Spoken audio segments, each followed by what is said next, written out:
I realized something was wrong the moment the doors hissed shut. Not because of a sound or a feeling, but because my phone vibrated. We were underground, dead zone, no signal, no Wi-Fi, zero reason for notification. Yet there it was, bright on my lock screen. Unknown contact. You're on the wrong train. I stood there, backpack heavy on one shoulder, feeling stupid.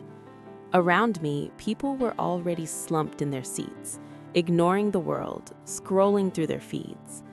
I sat down, fast. Glitch, I told myself, just a delayed text coming through late. My tired brain was trying to make sense of it. Then another one popped up. Seat 14B, window side, don't move. Cold sweat pricked my neck. I looked at the metal panel beside my head. Car 6, seat 14B. I hadn't told a soul where I was sitting. I didn't even know until I sat down. Slowly, I shifted my gaze to the dark window reflection. That's when I saw him. 2 rows back, dark jacket, hands folded like he was waiting for church to start. He wasn't looking at his phone. He was looking at the back of my head. I could feel it. As soon as our eyes met in the dirty glass, he looked away, too casually. Buzz. Good, you see him. My fingers felt clumsy as I typed back. Who is this? Someone who already missed their stop once. The train jerked, pulling us deeper into the tunnel. The lights flickered, making the car feel smaller. Why are you texting me?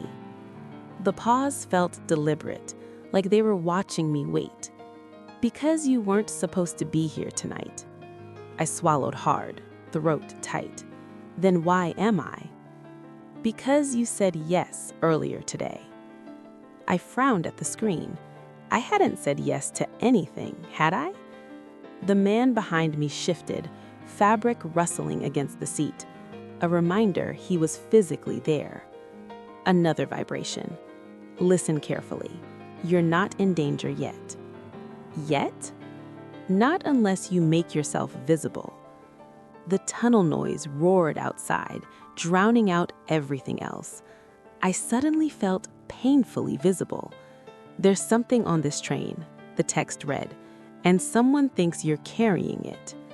I felt sick. I'm not carrying anything, I typed fast. That's what makes you useful. The train began to slow for the station. The man leaned forward, just an inch. Buzz. When the doors open, stay seated. If he stands, you stand. If he doesn't, neither do you. Brakes screeched. Station lights washed over us, harsh and yellow. The doors slid open. No one moved. Not him, not me. The doors closed. The train lurched forward. One last vibration. Good, you're learning. I stared at the phone. Whatever this was, whatever game I'd just stepped into, it had already claimed me, and the train was only picking up speed. The station announcement droned on, bland, bored, indifferent. The doors opened. A few people shuffled off. Someone squeezed past me, backpack hitting my shoulder without an apology. The man 2 rows back didn't move. Neither did I. Buzz. He's confirming. My thumbs hovered over the screen. Confirming what? That you obey. A cold knot tightened in my stomach. The doors hissed shut. The train lurched, picking up speed, dragging us deeper into the dark. What does he think I have? I typed. Access. I frowned. I don't work in tech. I'm nobody. Exactly. The man uncrossed his legs. He wasn't relaxed anymore. He looked like a runner waiting for the starting gun. Buzz, you visited the city archive today. My breath hitched. I hadn't told anyone. I just wandered in on my lunch break to kill time. Smelled old paper, looked at maps of the old drainage systems. Boring stuff. That's not illegal, I typed. No, but looking at the discarded layouts is rare. You look at things other people ignore. The train swayed as it hit a curve. The screech of metal on metal grew louder. The man stood up, not casually. He moved with purpose. Buzz, don't move yet. He stepped into the aisle. He didn't look at me. He looked at the emergency handle above the window. He reached up and yanked it down hard. The reaction wasn't immediate quiet. It was violence. The brake slammed. I was thrown forward against the seat in front of me. A bag flew down the aisle. The lights didn't just flicker, they died, then replaced by a sickly, dim red backup glow. The air instantly smelled of ozone and burnt rubber. Silence for a split second, then chaos, groans, curses. In the red gloom, the man turned. He wasn't looking at nothing anymore. He was locked on me. Buzz, now. I scrambled up. My knees hit the plastic seat, but I ignored the pain. The man took a step toward me. He wasn't rushing. He was wading through the confused passengers like they were tall grass. Front of the car, the message read, "Go." I shoved past the woman rubbing her elbow. "Who are you?" I typed blindly as I moved. "Someone who knows what they do to curious people." I reached the connecting door at the front of the car. Locked, obviously. The man stopped 5 feet away. Up close, he looked tired, bored almost. "You're not carrying it," he said. His voice was flat, audible under the panic of the other passengers. "But you're contaminated." "I don't know you," I stammered. "Doesn't matter." He reached into his jacket, not for a gun, for a zip tie. "Sit down." Buzz. Kick the panel below the handle. I didn't think. I kicked the service panel at the base of the door. It didn't slide open like magic. The plastic cover cracked, revealing a manual lever. "Pull it." The man lunged. I yanked the rusty lever. The door didn't open. The wall next to it gave way. A maintenance gangway, narrow, smelling of grease and damp earth. I squeezed through just as his hand grabbed my backpack strap. I twisted, slipping out of the strap, leaving the bag in his hand. I fell through into the dark tunnel. The heavy steel door slammed shut on its spring, muffling the screams of the passengers instantly. Silence. Just the drip of water and my own ragged breathing. Buzz. Good. You're off the grid. I stood there, shaking, staring at the concrete walls of the tunnel. What happens now? "Now you walk," the reply came, "and you pray nothing else is down here with us." Somewhere deep in the darkness, a machine hummed to life. Not a train, something heavier. The tunnel didn't smell like mystery. It smelled like sewage and old copper. Dust coated my throat with every breath. The silence down here wasn't peaceful. It was heavy, pressing against my ears. My phone buzzed. "Walk forward, 50 meters. Look for the yellow box on the wall." "Why should I trust you?" I typed, wiping sweat from my eyes. My hands were shaking now. The adrenaline was wearing off, leaving behind a cold, trembling exhaustion. A pause. "Because the man in the jacket is currently arguing with the conductor to open the service hatch. You have about 3 minutes before he forces it." That was convincing enough. I walked. I didn't count steps. I counted the flickering emergency lights. 1, 2, 3. Cables ran along the walls like thick black veins, pulsing with a low-frequency hum that I could feel in my teeth. This wasn't just a subway tunnel. The sheer amount of wiring here was excessive, industrial. I found the yellow box. It wasn't a box. It was a heavy, rusted bulkhead door painted yellow decades ago. "I'm here," I typed. Code 4421. Turn the wheel hard. I punched the keypad. It beeped, dry and cracked. I grabbed the wheel. It resisted, cold iron biting into my palms, before groaning open. I slipped inside and spun the wheel shut just as I heard a distant metallic clang back in the tunnel. He was through. I turned around. I expected a command center. Screens, agents, high-tech furniture. What I got was a closet that smelled of ozone and burnt plastic. It was cramped. The walls were lined with server racks, old ones, their fans screaming as they tried to cool down. In the center was a single folding table with a laptop that looked like it had been cobbled together from spare parts. "Sit," the message read. I sat. The chair was plastic and wobbled. On the screen, there wasn't a timeline of destiny. It was a map of the city's transit system, thousands of dots moving, but some dots were red, and they weren't stopping at stations. "What is this?" I typed. The cursor on the screen moved on its own. It opened a text window. "Unknown.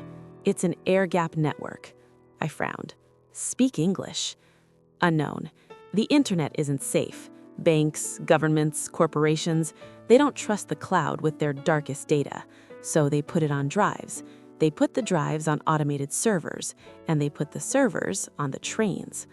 I stared at the racks around me, the blinking lights. "The trains," I realized. "We're sitting inside a hard drive?" "Unknown." "Exactly. Car 6 isn't for passengers. It's a courier, moving petabytes of data physically across the city, disguised by the rush hour crowd. Unhackable because it's moving." "And the man?" "Unknown. Auditor. He ensures the data arrives sealed. You compromised the container." "I didn't touch anything." "Unknown. You sat in the dead zone. You have a phone with an active NFC chip. Just by being close to the panel for 20 minutes, your phone tried to pair with the server. You didn't steal the data, but you created a log entry, a fingerprint." My stomach dropped. "So he wants to kill me over a log entry?" "Unknown. He wants to wipe the device, and since you've seen his face, he'll probably wipe you too. Clean slate. That's his job." The laptop screen flickered. A camera feed popped up. Grainy, black and white. It showed the yellow door I had just locked. The man in the jacket was standing there. He wasn't banging on it. He was placing something on the hinges. A small, dark brick. Explosives. Or a breach charge. "He's outside," I typed, panic rising in my throat. "What do I do?" "Unknown. You have a choice. This room has a back exit. It leads to a storm drain, then up to street level in an alley behind a laundromat. You can run." "And then?" "Unknown. Then you destroy your phone. You buy a burner. You never use credit cards again. You disappear. He loses the trail eventually." "Or?" I asked. The cursor blinked. "Unknown. Or you plug your phone into the laptop." I looked at the frayed cable sitting on the desk. "Why?" "Unknown. The log file on your phone contains the encryption key from the handshake. If you upload it, I can use it to backdoor the system. I can expose what they're moving, corruption records, illegal surveillance, the things they hide in the tunnels." "Who are you?" "Unknown. Someone who used to be an auditor, until I looked at the data." Boom. The room shook. Dust rained down from the ceiling. On the monitor, the yellow door buckled. Smoke filled the camera feed. He was coming in. "Time's up," the message read. "Run or upload." I looked at the door, then at the cable. If I ran, I survived, probably. I could go back to my boring job, my grocery shopping, my life. I could be invisible, but I'd always be looking over my shoulder. I'd always be the victim. I looked at the cable. If I did this, I wasn't just a passenger anymore. I was a player. I was declaring war on the man in the jacket and everyone who paid him. The door hinges screamed. A boot kicked the metal. "I know you're in there," the man's voice came through, muffled but calm, terrifyingly calm. My hands stopped shaking. I grabbed the cable. I didn't do it because I was a hero. I did it because I was angry. Angry that they thought they could just delete me like a bad file. I plugged the phone in. The screen turned green. Uploading. The door flew open with a crash. The man stepped through the smoke, gun raised. He saw me. He saw the cable. For the first time, his calm face broke. His eyes went wide. I didn't wait for him to shoot. I grabbed the laptop, ripped it from the table, hard drives and all, and smashed it onto the concrete floor. Sparks flew. The screen shattered. The upload bar vanished. The man froze. "You idiot," he hissed. "Do you know what you've done?" My phone buzzed in my pocket. Transfer complete. Cloud backup initiated. I looked at him and managed a weak, jagged smile. I missed my stop. Now we both have a problem. I kicked the back door open and sprinted into the storm drain, plunging into the dark, wet unknown. I wasn't just running away anymore. I was leading them somewhere. The storm drain spit me out 3 miles north into an alley behind a dry cleaner's. My clothes were ruined, my hands were scraped raw, but I was alive. I didn't go home, not immediately. I followed the instructions, bought a prepaid phone with cash at a bodega, destroyed my old SIM card, waited 2 hours in a 24-hour diner, watching the door, expecting the man in the dark jacket to walk in. He didn't. The city looked different now. Before, I saw streets and buildings. Now, I saw the grid. I saw the cameras on the traffic lights tracking license plates. I saw the synchronized patterns of pedestrian crossings, herding people like cattle. I saw how a delayed bus could ripple through the city, changing thousands of schedules, forcing thousands of small, desperate decisions. My new phone didn't ring for 3 days. I thought maybe I'd been forgotten. Maybe I was just a bug they had squashed and discarded. Then, on a Tuesday rainstorm, it buzzed. Unknown. You're still listed as active. I stared at the cheap screen. I thought you said I disappeared, I typed. Unknown. I said you were off the grid. I didn't say you were out of the game. You have the encryption key now. The system knows you're a variable. Is that a threat? Unknown. It's a status update. I didn't reply. I realized then that I couldn't just go back to my office job and pretend I didn't know how the world worked. A week later, I went back underground. I wore a cap, different coat, glasses. I didn't take my usual route. I swiped my pass and felt a spike of adrenaline. The turnstile clicked. Access granted. I walked down to the platform. Car 6 was approaching. The air pushed by the train hit my face, warm, metallic, smelling of friction. I stepped inside. It was crowded. Wet umbrellas, tired faces, the smell of damp wool. I scanned the car. I found him almost immediately. Not the man who chased me, a different one, younger, sharper suit, sitting near the door reading a tablet, but his body was angled to block the aisle. An auditor. He wasn't looking at me. He was watching a teenage kid in a hoodie who was nervously clutching a backpack. The kid was sweating. He kept checking his watch. A courier, I realized, unknowing, carrying data he doesn't understand. The auditor shifted.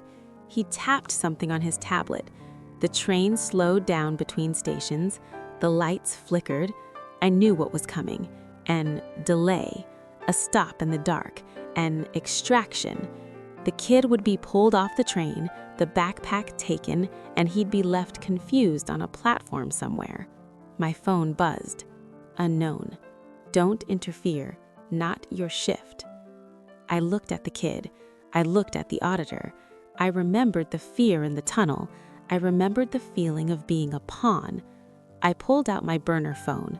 I opened the terminal app I'd installed, the one linked to the stolen encryption key.